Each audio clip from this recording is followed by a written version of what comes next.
We're going to go and dive into our conversation today.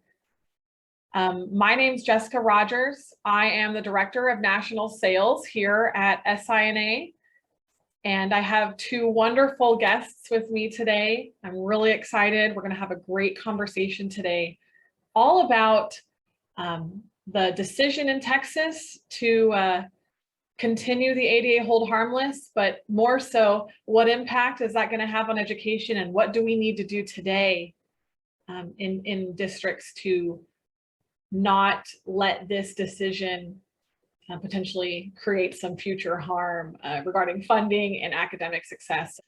Well, let's dive right into it. I'm going to start with David, hoping that you can kind of give us a little overview of the decision in Texas to extend the ADA hold harmless and really what that means for districts both on the finance end mostly. But if you could kind of explain it a little bit to us, that would be helpful. Sure. In simplest terms, it's a comparison of the average of the first through fourth 6 weeks of 2019-2020, and that average is called the target percentage attendance rate, the TPAR, not the TAPR, which doesn't give you what you want if you start Googling TAPR, which I did the other day. And it compares that 2019-20 average to our actual 21-22 average for the first through fourth 6 weeks. And if that target from the 2019-20 is higher, then that is the number that the state will adjust us to help us with our state funding. And there are several different tools out there for everybody to use to estimate that. But that's kind of the quick and dirty of what the adjustment is. Certainly we're grateful for it here in Richardson. We're glad to have any assistance that the state wants to provide. Because I look at our attendance numbers every 6 weeks. I run through at least Omar's template every 6 weeks to kind of see how we're tracking. So we're definitely grateful to the state for that. And so, David, what does, so it sounds like, and you're probably not the only one that thinks this, that this is a temporary help for us, a boost for us in Texas specifically, because things have been a little challenging on the ADA side of the house, or this big old thing called COVID that happened. Right? Absolutely. It's certainly temporary, and as myself right now preparing the 22-23 budget, the hold harmless is great, but it does not change anything. It's not a help for it's just not a help for 22-23. So what has my actual attendance been? And in our case in Richardson, we've lost students since the start of COVID, and our demographers telling us that we are probably going to be hovering between 37.5 and 37.9 in enrollment for the next 10 years. And my real concern with that now, knowing that we're down roughly 1,500 kids, is what can we do to get those students in class more often? We really have seen a nationwide crisis around attendance and absenteeism, and we were starting to see some trends actually before COVID, and then when COVID started and happened, it really just exacerbated the issue. So I'm going to share a little bit of data just to kind of highlight some of the challenges that we've seen from a data set that SI&A has pulled. Is just under 500,000 students across the country looking at their attendance rates. And what we have seen, what you're looking at here is the last 3 years worth of information. So we have the 1920 school year, which is when the world shut down, 2021, where we saw a lot of distance learning and eventually opening back up, and then the current year, 21-22. And I'm sure it's obvious on the screen with the big bright red color, but what we've seen is a really significant increase in chronic absenteeism. So these are the worst of the worst kids who are missing 10% of school or more. upwards of 30% here in this current year. But on top of that, if you look on the left side of the screen, we're looking at a significant decline in students with good attendance.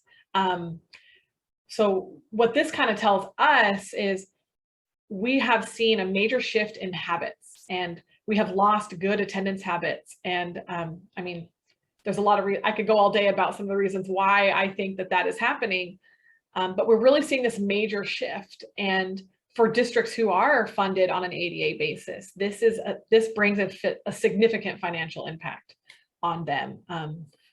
There's multiple states across the country that see that. So when we break it down by grade, I think this also really shows us, to me, an even scarier problem. This is a lot of data on this graph. It shows us chronic absenteeism rates year over year, but I want you to just look at third grade. You can see in 2020, we had a chronic absenteeism rate of about 8.4%. And this is from that data set of just under 500,000 kids. 2021 jumped up to nearly 12%. And now in 2022, we're at 23%. This is a really important time in a child's life when they hit up to third grade, really all those early years, because what we're trying to do academically with these students is teach them how to read, teach them the foundational skills that they need to succeed for the rest of their academic career. And we know that if children are not reading by third grade, if they're not on grade level, they're going to struggle the rest of their time in education, because after third grade, we're not learning to read anymore. We're reading to learn the things that our teachers are teaching us. So these rates of increase, more than double, are really scary. And so what it tells me, and you're going to hear a story from David and Brenda about Richardson, who kind of forecasted this issue happening before COVID. These numbers are predicting our future dropouts. They're predicting the challenges that kids are going to have for a long time. This is a generational problem now. So what I want you all to think about today as you're in this conversation with us is, what can we do differently to change the trajectory of this? Because what we did before COVID is not what we can do after COVID. It's got to be something different. And it's going to take a long time to get it done. But don't let this ADA hold harmless. Just postpone your plans to address absenteeism. That's going to be my plea to you today. Brenda, David, I'd love for you, Brenda, if you want to kick it off. Sure. Okay, so what you're looking at, first, let me just say this. As a retired assistant superintendent, I was in Richardson for 33 years and started out as a third grade teacher in 1989. So I've done a lot of things and done a lot of work. And so when I'm talking to you today, I'm really talking to you through the lens of the whole child. So everything is about all the work that we do to support kids. So when I look at this slide, I think when most of us look at it, the immediate thing that we start thinking about when we look at this slide is the impact of academics. And I do think that we all have heard a lot about that. But when you look at the slide and you pay attention to this current grade, so our current kindergarten, first and second graders, I think you've heard this a lot from the academic lens, that they have never experienced a real school year. But the thing to keep in mind too is our parents in those same grade levels supporting those children have never experienced a real school year. Our third graders have only experienced a real kindergarten. So think about that from the lens of not just academics, but think about it from attendance.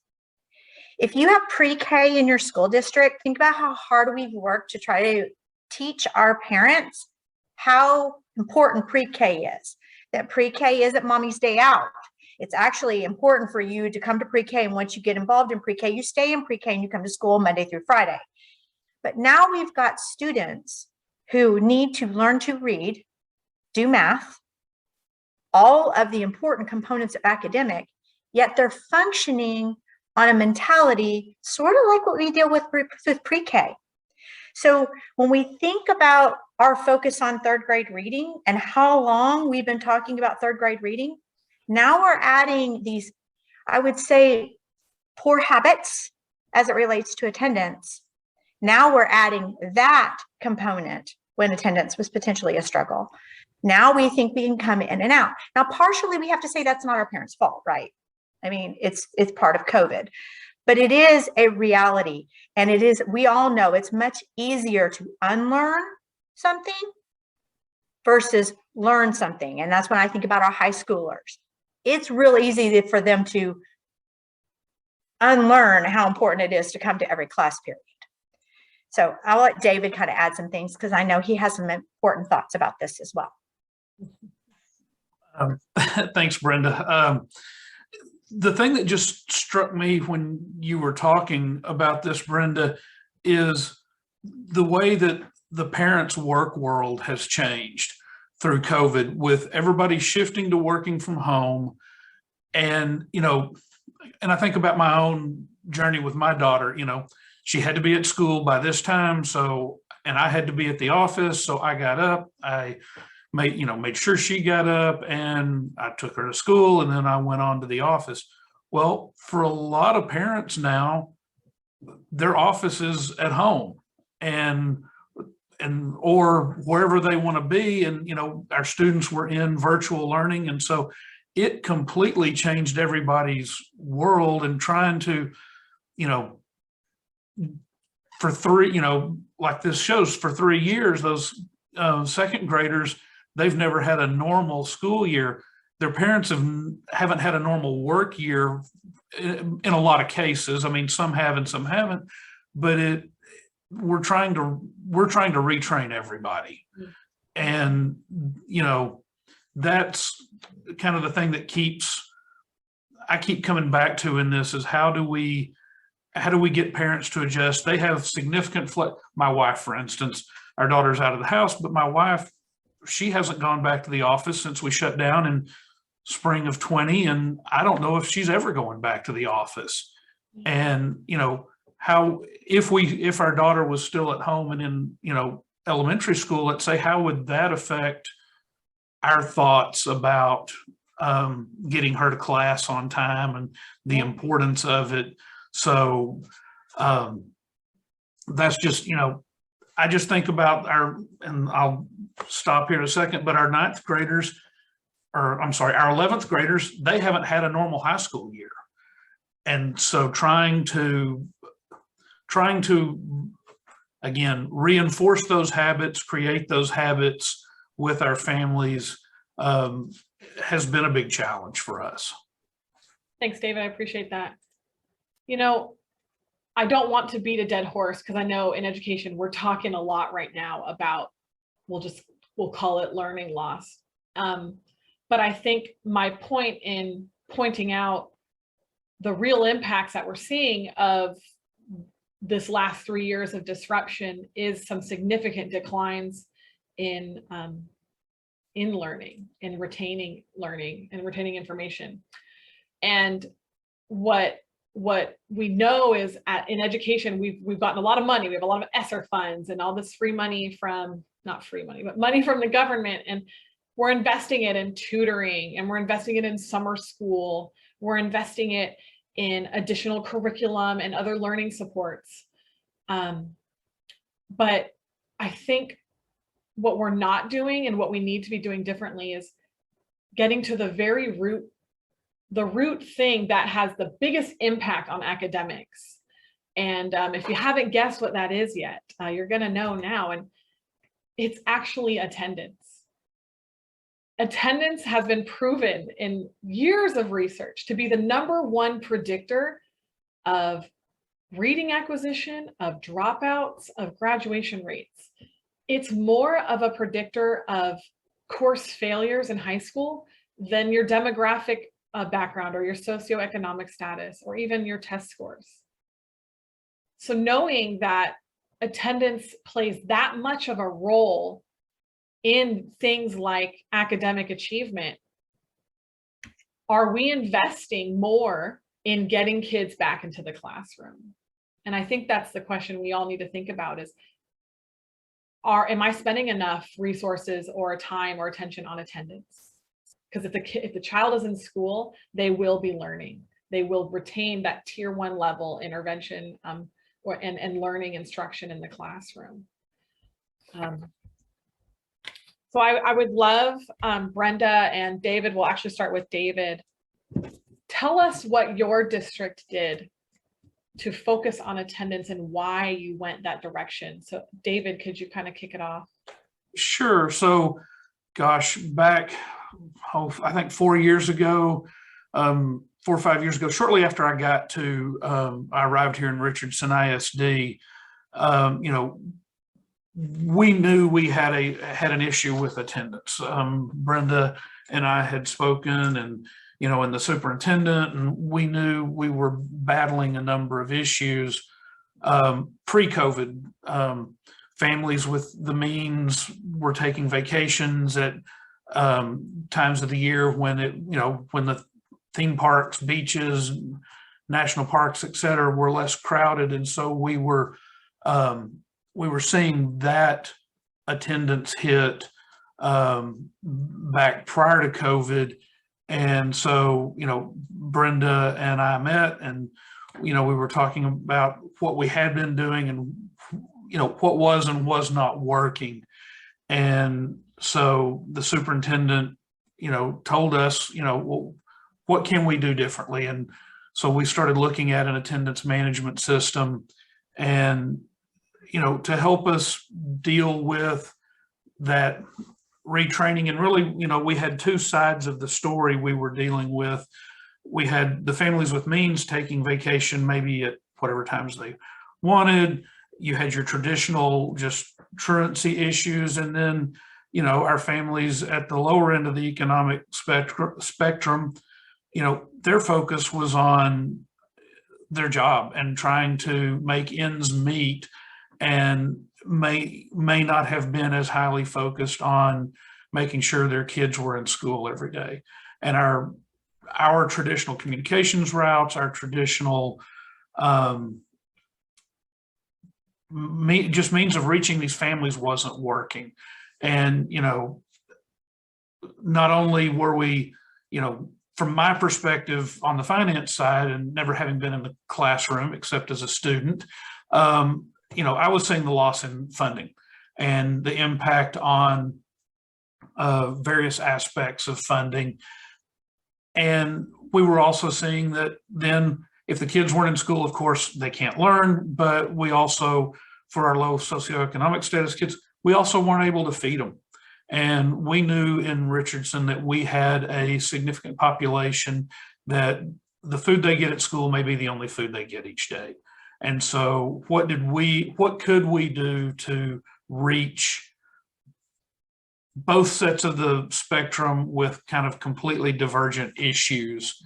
And so I'll let Brenda talk a little bit more about the detail, because she was actually in the trenches with dealing with this issue, and I was just championing the process. That's right. You told Brenda, hey, go find us an AMS. Good luck.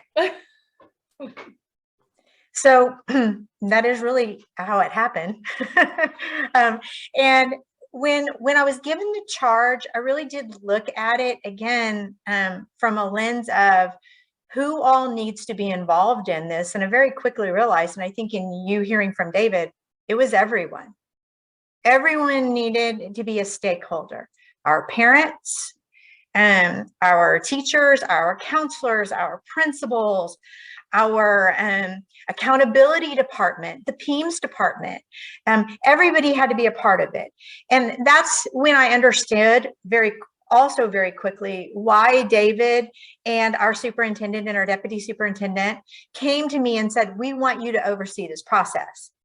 Because a typical approach to attendance is your attendance department. You have your PEEMs and you're somebody who runs your SIS, your school, your approach is to give it to the attendance people. But that wasn't our district's approach. And that's why I, at an executive level, was responsible for this. So the first thing that I did when I went out searching is for sure I brought a committee together as we did the RFP and all these stakeholders that I just mentioned. But what we were really looking for is we were looking for a systematic approach. We knew that our SIS, it's necessary, and this by no means takes the place of your SIS. Just like when you purchase supplemental readers, they don't take the place of an anthology.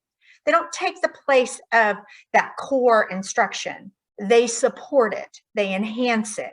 And that's exactly what we were looking for when we were looking for an AMS. And so when you look at this, think of this pyramid much like we think about the MTSS process. What we were looking for is a tier 1, tier 2, tier 3 approach that we could say, and with confidence, that we had a systematic approach across every single campus in our district. That those factors that David talked about a few minutes ago, some of those barriers, we're confident that what we say at one school for attendance and how we communicate our expectations for attendance and the importance of attendance, everybody gets the same communication. Everybody gets those same type of tier 2 supports, and that we're not neglecting any group based on any status that they may hold or any barriers that they may have. And so that's really what we looked for. We wanted a consistent approach, and we knew our SIS was not doing that. Probably in your district, you have some principals that do different types of award ceremonies, and some are very consistent about their process for communicating with their parents about attendance, and some don't. And we knew that we needed something like that. So this is what this process really did for us. It gave us real-time approach, just like you do when you get benchmarks or map results. You have a tiered approach, and you can confidently say, this is what the expectation is for everyone. This is what everyone gets. And then as we filter through the process, how we individualize our supports, that's exactly what this does. It takes that same academic approach, but it takes it with an attendance lens. Do you want to do the next? Thanks, Brenda. Sorry, I forgot I muted myself. So I would love to hear, so you partnered with SI&A on your AMS. So you found that SI&A's AMS was the solution for you. I'd love to hear a little bit more about why it was the solution for you, but also how you used it and how it helped you, because you obviously started before COVID, but how did this help you during the pandemic? So I can really, when we started, again, we were looking for a systematic approach. We were looking for something that would provide us the trends in our attendance data, where our schools were successful in managing their attendance, but also where we were struggling. And when we look at it, and I want to compare it to an SIS because I think that's really important, because a lot of people, and I'm going to continue to say this, because a lot of people think their SIS does this. I don't know one that does this, because when you work with your SIS, you have to know what you're looking for. With SI&A, you don't have to know what your problem is. They tell you what your problem is. They tell you your trends and data. They tell you which student groups are performing. They tell you from a district level. There are district reports that say, here is where you're struggling as a district with attendance. Here's your cycles of days when attendance isn't going well. I don't have to go to my accountability department, my attendance, my PEEMS department, and say, hey, can you pull me a report on? Because that's half the battle, is knowing what your problem is. We realized very quickly that we, with the reports, with the user-friendly dashboard, with all of the scrubbing of the data and the cleaning of our data, oh my gosh, the service team, with the supports that we got from the service team, we were able to focus all of our time and attention on the solutions. And I can tell you, with our SIS, we weren't doing that. We were scrambling, because what was happening is we were making those connections that the law says we have to make. And we were doing those call out messages. And I bet everybody does it. Everybody says our intervention is the call out. Well, really and truly, that's designed as a safety measure. That's really just to let your parents know that your child was absent. That's not what this is. This is a tiered approach. If this doesn't work, we're going to show you if it's working. Through your reports, we're going to show you if it's not working. And the other thing I would say too, and I do say, because the analytics and the reporting is a huge part of this, because again, it continues to tell you in various ways what your trends and patterns are in your district. And you can ask for reports. And that was the one thing. I think we've all worked with solutions. And in Richardson, one of the things that I think that was a real selling point for us and continues to be a positive, and I think David can attest to this, is that the real-time reports, if it's not telling you what you feel like you want, they'll make you another report. We found feeder pattern reports really, really helpful because of the way that Richardson ISD is set up by learning communities. And much like David said a minute ago, we have various needs within our learning communities. We really needed to see what patterns were happening in each of our communities. And that is why we chose SI&A, because they could provide us that information, and they could also adjust the communication throughout the pandemic. And so to that point that you were asking me, Jessica, and then I'll move it to David. When I think about when the pandemic started, we had started all of this prior to the pandemic. So when we were communicating with our parents throughout the pandemic, all we needed to do is adjust the language that we used in our communication with our parents. We just adjusted it to be sensitive to the time, but we never stopped. We didn't waver in our expectations, but by working with SI&A, we were able to adjust real time with how we were communicating and continuing to communicate the safety measures and how we were supporting families, but ultimately, we really need you at school. Mm-hmm. David, what would you like to add? Well, I was just going to add a little bit more to what Brenda was saying. The reporting is very helpful, and it was one of the big selling points for us. The campus level, and especially like the campus level reporting, and determining whether or not we have a particular campus that is, experiencing issues. Do we need some interventions with that principal or maybe the counseling staff or something? What is going on that's causing, to find out what's going on that's causing it in this campus, and then do we need to adjust our communications with that campus? And the other thing that I think we've talked a lot about is there's the after the fact letter. Your child was absent, your child was doing, this has already happened, but we've also used this for some proactive communication with our families, and just reminding them of the importance of, consistent school attendance, and, being in the classroom to get the services that your student needs. And so it's not just a gotcha program, and we've used it to let parents know and celebrate our students that have good attendance, instead of just waiting to the end of the year for that, your daughter, didn't have any absences this year kind of letter or kind of thing you'd get once at the end of the year. We're able to encourage that at other times.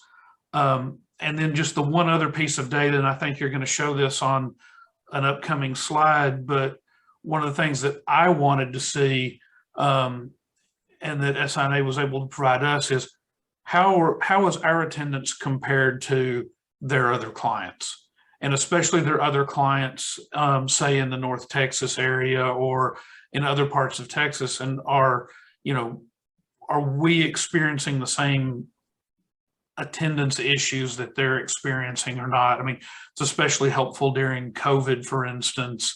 But can we be better?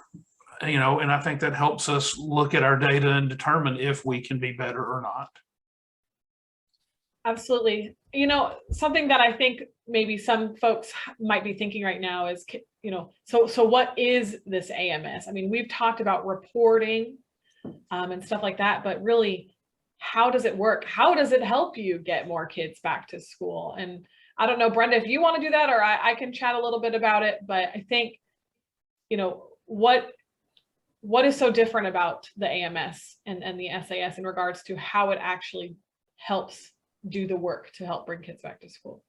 Well, and I think we'll probably get a little bit more into that in some future slides, but and at the risk of being redundant. But what I will say is that what makes it different is that, again, the school, the campus, the district is focused on the action.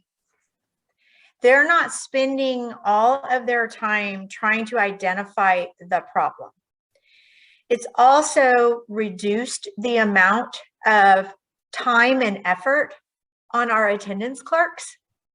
And I think in most districts, probably you're using your SIS or you're using some sort of call out system that requires an individual to be responsible for formulating that communication, getting it out, and tracking the data. With this AMS, with SI&A, that's all done for the district. The district doesn't do any of that. All the district does is works with SI&A to formulate communications, the letters, the reports, the conferencing tactics, the things that the supports, the professional development that you want. You say what you want, and then it's delivered to you. You don't create those things. You participate in those efforts with those tiered approaches. You put it in your district's voice. You make it the culture, but SI&A does it all for you. All the mailing, all the creating, all of the scrubbing of addresses, all of that is done for you. All you have basically that ends up is tracking and monitoring the data that's provided to you and making sure that that information is meeting the needs of your students and that you're seeing results as a result of the product. And if you aren't, how can we help you improve what it is that you purchased us for? And I will say that that's when you talk about the service team, and I think that's what's so important, is you have somebody on the outside also monitoring your data for you. So SI&A monitors your data, and if they see trends and it kind of looks like you might not be recognizing your trends, you get a call from your interventionist. And sometimes they call the principals directly because that's the culture and the relationship that the intervention gets with the principal. Hey, have you noticed? We have a webinar that might help you. That's available too. Any questions, real time on the website, anything that you need is available to you. The dashboard looks a lot like disaggregation of data for academics. If you're concerned about a student or you've sent a letter and you just want to know, it's a simple hover over the child. You can see everything that's ever been done on that child. That's pretty tough with an SIS. Got to go find their ID number. You got to type it in. You got to make sure. None of that happens with this. Everything, and again, the other thing too, is it's guarantees that at a minimum once a week, campus staff is looking at attendance and ensuring that we are aware of who isn't at school and who is at school and what we need to do to support them. Thank you, Brenda, for clarifying and adding that context. I think that helps a lot. I'd love to share a little bit of the results. David, you alluded to this you know, during the pandemic, times were really challenging, and not every district had, I would say most districts lost a lot of kids. And what I want to show here on this screen is when you have an AMS in place, you definitely fared a lot better during the pandemic than for the districts who didn't. So what you're looking at here, the blue line shows a rate of change in absenteeism at Richardson. The green line is the average SI&A AMS partner, and then the orange are non-partners. And you can see here, in even many cases, Richardson outperformed even our own partners. I have to give credit to it's because it's a leadership issue at Richardson ISD. It is on David's mind, it's on Brenda's mind, it was on the superintendent, the deputy superintendent. Everyone at the district had an investment in attendance and regularly was talking and looking at what attendance is looking like. I'd also love to talk about this. I know Brenda, you're probably going to add in something here as well. Brenda mentioned mail-based communications earlier, you know, letters. I think a lot of us have shied away from mail-based communication in the last 2-3 years. If you were an SI&A partner, you did not do that. And I think that is one of the biggest reasons why we have had so much success. So this chart you're looking at here shows the effectiveness of the mail-based communications and looking at attendance rates as they decline after every intervention that goes out in the mail. And you can see over time that rates are going down. So when you're a partner with SI&A, we're monitoring the effectiveness of what you're doing so that we can see and find exactly what will work for you. Go ahead, Brenda, if you want to. Okay, so I'm going to be a little bit giddy and kind of a dork right now, because this is absolutely 100% my favorite slide. Because one of the things we always want to know is, how can we tell if what we're doing is working? And we know in education that it's hard sometimes to say, well, it's one thing, because it's never one thing. However, it's nice to see if you can see what that one thing is doing. And that's exactly what this slide shows. This slide really basically proved to us, and definitely helped David see that the money, his risk of spending the money on this and supporting this, was paying off. This is the example of what happened when the letters, yes, again, I'm saying letters, and I am talking about paper letters going in the mail to someone's house in their mailbox. This is what happened when the first round of notifications went to families who were showing signs of potential chronic absenteeism. You can see where they were and what happened when those letters were received in the mailbox. And this was probably one of the things that we were most skeptical about when we started learning more about SI&A. It was like, okay, so are y'all talking like letters in the mail with the mailman and like snail mail? And the answer to that is yes. And here's what's so crazy about this. When you think about text messages, you think about your email. I don't know about y'all, but I'm a squirrel. If I get on and something pops up on my phone and I'm reading a text, and the next thing I know, I was reading that text and I'm off to something else.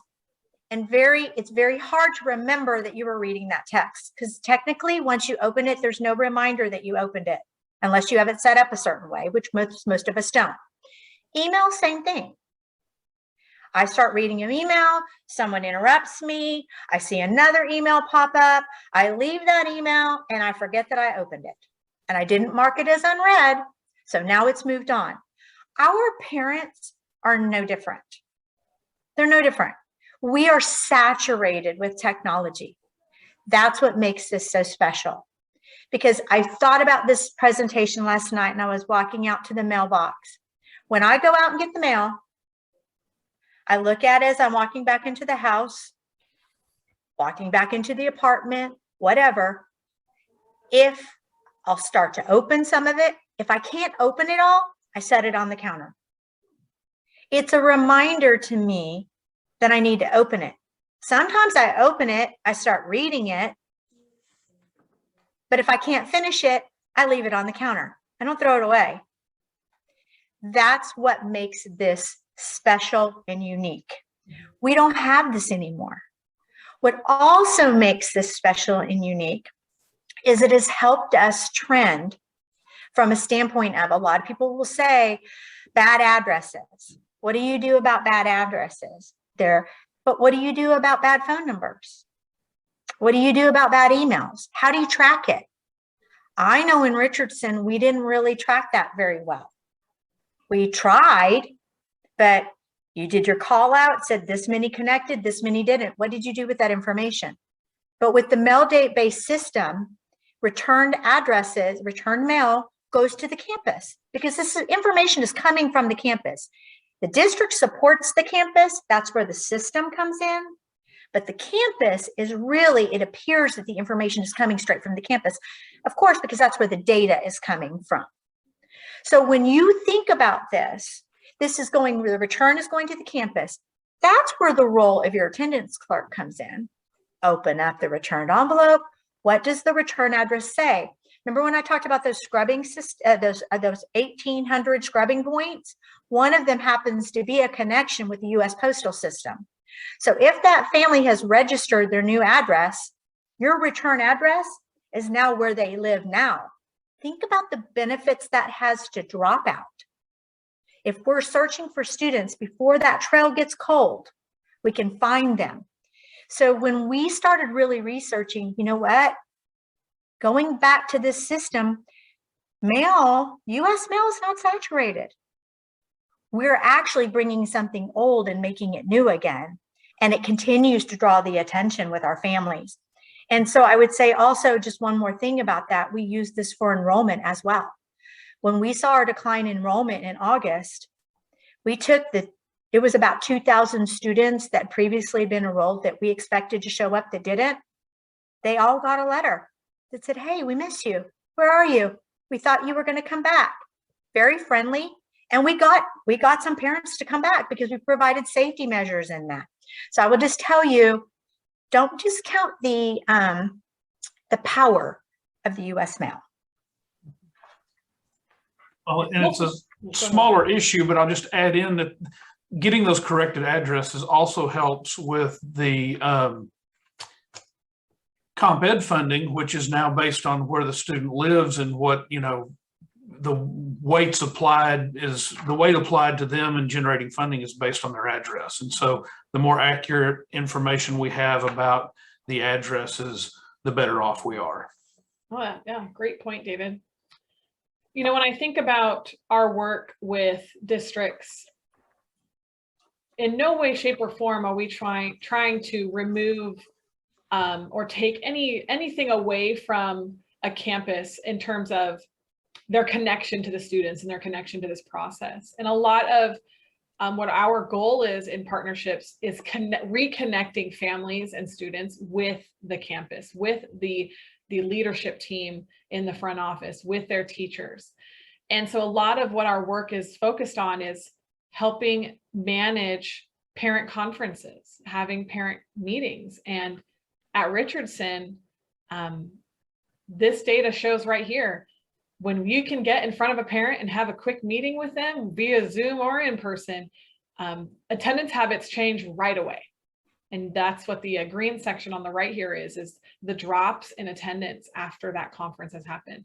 So not only is this tool managing communications, but it's also managing where students sit in the process of intervening. This is your tier 2. This is your tier 2 level intervention. The only thing I would add to this very quickly is just that this, again, is a consistent process. In Richardson, we know that the trigger for tier 2 conferences is consistent across all of the campuses. Everyone has the same expectations when kids hit that tier 2 level. And so you can imagine the benefit that has during PLC meetings, any mental health concerns that you might have, medical concerns, students at risk of not graduating. These conferences play a huge role, and we can consistently say, because we have the data to track it, that it's happening at every campus, and we also know at what rate they're being completed.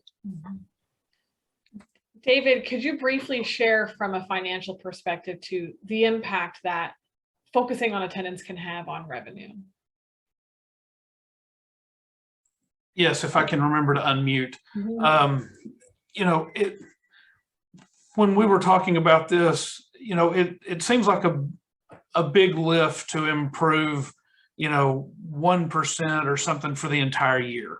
And so, you know, the way we've really talked about it, like with our principals and with the rest of the district, is just focusing on, you know, one student missing one day, you know, one student missing one day.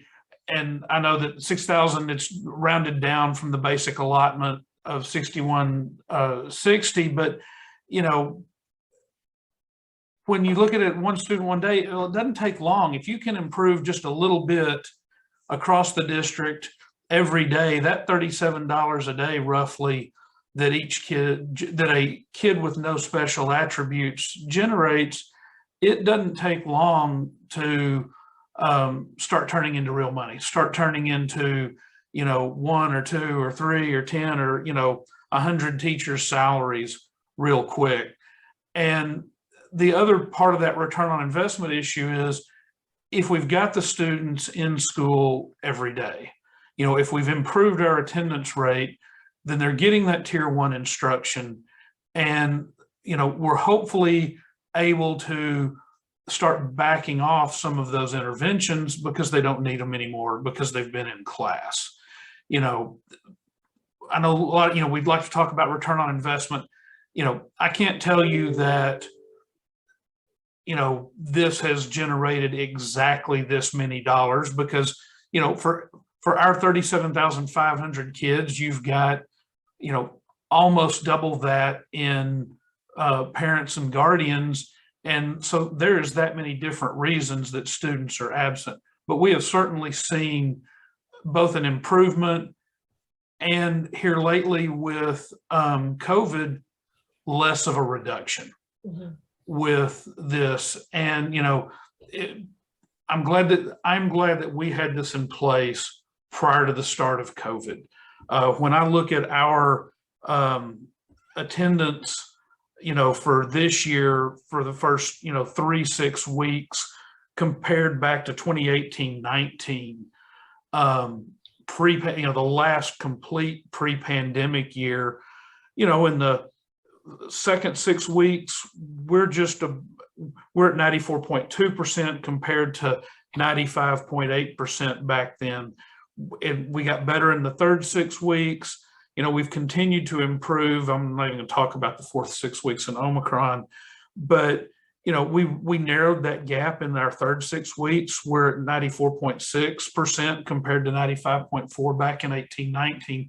So, you know, well, no, we're not where we were, but the world is not where we were in 18-19. And, you know, I'm glad we had this in place, especially, you know, when I look at the data that we were able to see, comparing us to other districts, comparing us to you know, my conversations with folks that don't have these kind of systems in place, we're in a better place. And, you know, it was a good investment for us. Thanks for sharing that, David. As we wrap up, because my gosh, time has flown by, I think I would love to kind of recap the core components of what we do and why we do it. And when you go back to your district, or when you log off and get back to your regular day, and you look at how you want to better manage attendance and change what your district is doing, these are the things that you need to be thinking about. And the first is about process.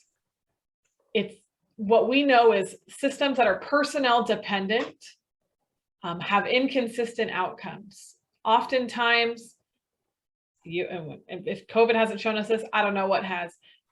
People make mistakes. People are out. People don't always show up to work every day. People have greatest intentions, and then an emergency pops up. But when you have a process in place that works without the that doesn't require personnel to drive it, you have consistent outcomes, because no matter what is happening in your day, interventions are going out, communications to parents about attendance are going out. And when you look at implementing an AMS, that is one of the key components right there. And I really think that that is what has allowed Richardson to be so successful. This process was in place no matter what. And the plus on that as well is it brings equity across your district. You have a consistent process at school A as you do as school Z. And even though those might be on different parts of town with different parents, different community, different situation, everyone's doing the same thing. We're just trying to get kids in school, and we're doing it consistently. Now, when we talk about communications, many studies have found that, and there was a Gates study that surveyed parents and parents of dropouts, students who dropped out of high school. And the majority of the parents said they had no idea that their child was at risk of dropping out. They were never informed that their child was missing so much school. And that's because we're typically operating on a personnel dependent process. In fact, we know that districts on average are communicating to about 10 to 20% of their population, when in fact they should be communicating to 40% or more of their population. So you can see that when you increase that communication, you're going to see better results. And that's what that process can give you. When you think about what you're asking your people to do all day, every day, is you're asking them to go through all these steps to get this attendance intervention out. That's assuming you're still trying to mail communications. I've talked to a lot of districts. We're all kind of emailing things right now. Staff have a lot going on. And when you have that process, that consistency, you can take all of this off of their plate and it still gets done, and it can save them time. And Lord knows we need some time back. It's been a little crazy these last few years. I'd like to point out too that to kind of hit home, Brenda, you talked about letters. We measure the effectiveness of our letters, and we find that when we communicate with parents positively in a more engaging and encouraging format, we see just after one intervention, 54% of students never need another intervention. So one intervention does the trick and gets them to stay, which I think is really amazing. And I would challenge you to think, how are your emails or your text messages? Are they that effective? When you focus on attendance and you have this tier 1 process in place, we can increase graduation rates. This is looking at districts who have partnered with us for a long time. They've been invested in attendance for 7 years. They have seen a huge increase in graduation rates. But what I want to call out that I think is really important is our Hispanic and our African American students. The gains for those groups of students, because we now have an equitable, non-biased process in place, those gains have been greater than other students. So you think about the achievement gap. We are shrinking that gap with our partners because they are focusing on the root cause of a lot of our challenges, which is attendance. I'm just going to briefly touch on what we're doing to address the challenges that the pandemic has brought on us. And that is our lack of good attendance habits out there. Parents, students, we have lost our habits. So we are changing how we communicate with families. And these are just some ways that we're doing it. We're communicating more positively, more encouraging, proactive communications. We're not waiting until a child is absent to intervene and communicate with mom and dad. We're communicating ahead of time. And not only are we communicating with parents, but we're communicating with kids. We're encouraging them. We are recognizing when they're doing well. We're informing them about transitioning to middle school, transitioning to high school, transitioning to back in full-time instruction. This is what we got to do to change change our habits, to relearn good attendance habits that have been unlearned, for a lack of a better word, through the last few years. And I know I'm going kind of fast. I'm really trying to be respectful of everyone's time today. But this is what we're doing. And when we communicate this way, when we communicate in a proactive way, when we just educate parents, we see huge reductions of absenteeism. I want you to look at the line graph on the right.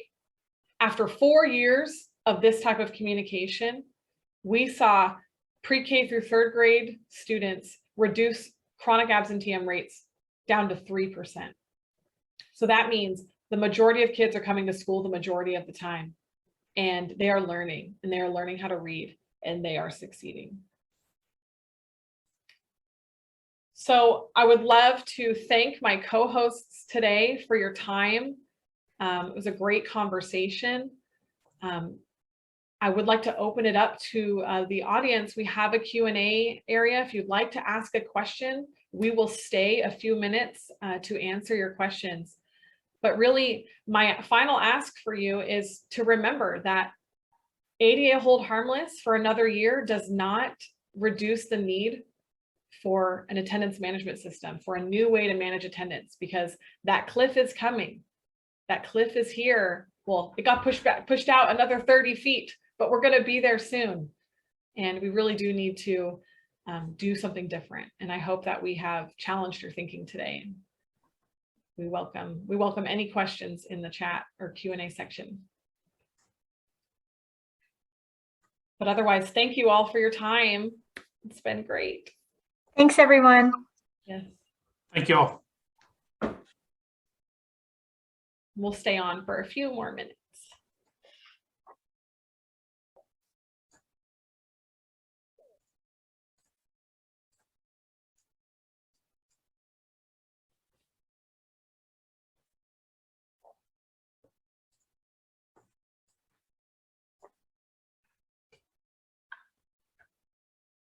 We have a question.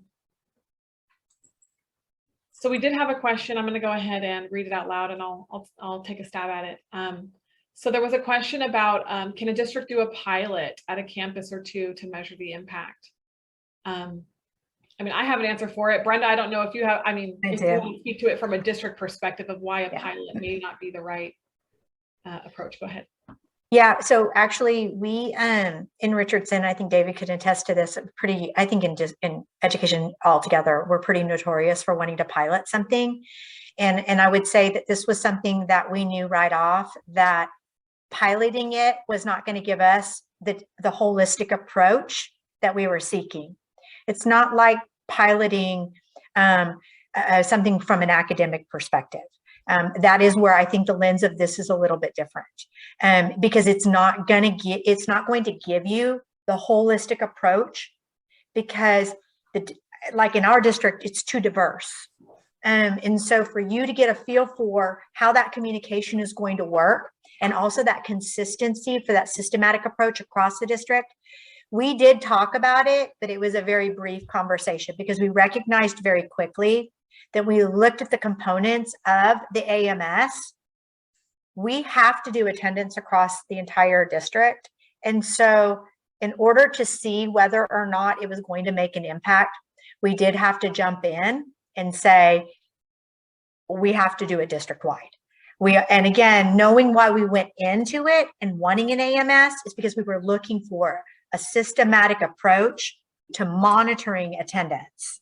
And so I would personally not see the benefits in a pilot. I don't think that you would gain anything by that, and you wouldn't have a true reflection of the quality of what an AMS can do. You know what I think of too, Brenda, and I can see thinking this maybe before the pandemic, but that slide I showed at the beginning that had the red on the right, every student has changed their attendance habits in some way. And so while we may want to start this at just our more challenged schools, the students at other schools are having different challenges. It may not look the same, but the SI&A's AMS addresses issues on both ends. those affluent kids taking vacations, or maybe just working, staying from home or working remotely or doing school remotely, and the opposite end of the spectrum, it addresses it all, and we get them all back to school. And that's why really the pilot isn't always the best solution. Yeah, it's going to answer a little bitty question. It's going to solve a little bitty problem. It's not going to give you a systemic approach. Yeah. Well, and if I can just add, the other thing that we looked at in our conversations on piloting was the number of families that we have that have children in more than one campus, and some consistency of communication. So, if you've got students in elementary and junior high, or junior and high school, and you only you're communicating with that parent one way for their high school student and another way for their junior high school student. And what problems was that going to create for us was part of our concern. And then also, in my experience, I've seen districts go in and say, okay, we're going to pilot this. Well, 10 years later, we're still piloting this. And so honestly, our thought was, we're going all in. We're going to, if it works, wonderful. If it doesn't, we'll see it, and we'll see it district wide. And, also as a district, and we have some significant mobility in parts of our district.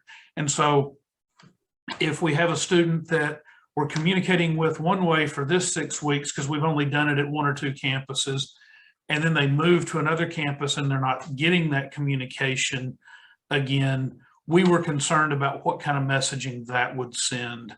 And so that's part of the other reason we went district wide. But I certainly understand from a financial perspective, people wanting to, see if they're going to get a return on this, and trying to do it in a smaller population. That was just our logic. I mean, why does it make sense to invest in attendance when you have tight budgets? I mean, really the way House Bill 3 and then I can't remember the bill number, I think 1525, we are so much more now tied to, our funding is so much more tied to students and seats. And while I wish I could say I was smart enough to have foreseen that, and that's why we did this when we did, we just, we knew we needed everything we could get. And it's certainly now more important to have the kids that we do have in school more often, just purely from a funding perspective. And then when you branch out to all the other benefits that the students receive back to actually being in class. Yeah. But, just selfishly in my role, we were looking at the money. Well, that's the necessity that we have to do in education. We do have to look at the money, but like you said, in the real end, the students benefit from this when they go to school. Well, and Jessica, just to that point, I think that genuinely speaks to the culture of Richardson ISD. And as I think our participants think about the culture of your district, and just the challenges that kids are suffering from right now, from the mental health awareness part of it. There are so many benefits. The money is huge, but the benefits for supporting kids and knowing why they're not at school, especially during this time, having a system to monitor why kids aren't at school and being able to provide the interventions, not even sure you could put a price tag on that. So, and it's scary and it's worrisome. I mean, you can't open up an article without hearing about the impact of COVID on mental health and on attendance, on academics. So if you had one system that could provide you consistent data that helps you understand what your trends are and where you need to focus your interventions, then, I mean, why not? I mean, it's probably, you can't put a price tag on it. Yeah. So that's kind of our thought. I appreciate both of your insight, and thank you so much for your time today. Folks, if you have any other questions, feel free to reach out to Brenda, David, or myself at SI&A anytime. We'd be happy to share some more information.